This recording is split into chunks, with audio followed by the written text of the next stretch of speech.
Eric, when I was listening to you, I felt that, it was more about people there. You're talking about moving fast, user-driven documentation. These are all people-centric problems. And I have seen that technology is the easy part, people is the difficult and challenging part. Can you talk about when we do look at, this report, and when we look at organizations, they are also evolving with the evolution of technology. So can you also talk about what kind of different organizational cultures you're seeing there? You bring up a really interesting point about technology, and with the customers that I work with, and I'd be curious to hear Stephen's experience as well. But technology is usually not the problem. It's almost always a people process issue. And interestingly, from a state of DevOps perspective, we started studying culture with the first state of DevOps report in 2014.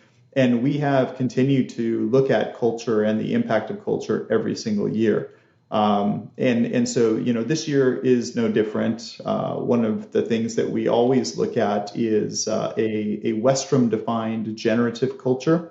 And so this talks about cultures that have high levels of cooperation, high levels of information sharing, that have low levels of hierarchy, more kind of flattened structure where messengers aren't shot, so to speak. Embracing change, embracing learning environments, these types of things, and we see that organizations that embrace cultures of this type have the highest level of success. I am an engineer after all.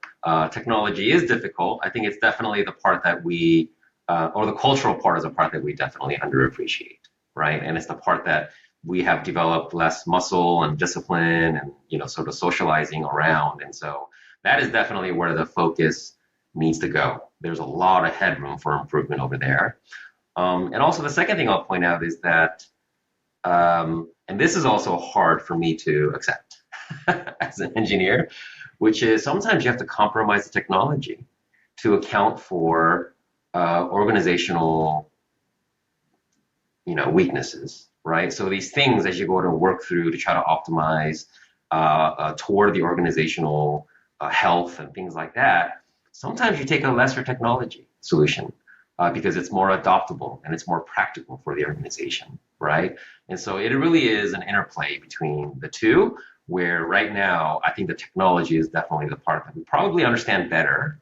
And a lot of what Eric's going to go and share about organization and teams is things that we could really learn and develop a lot from.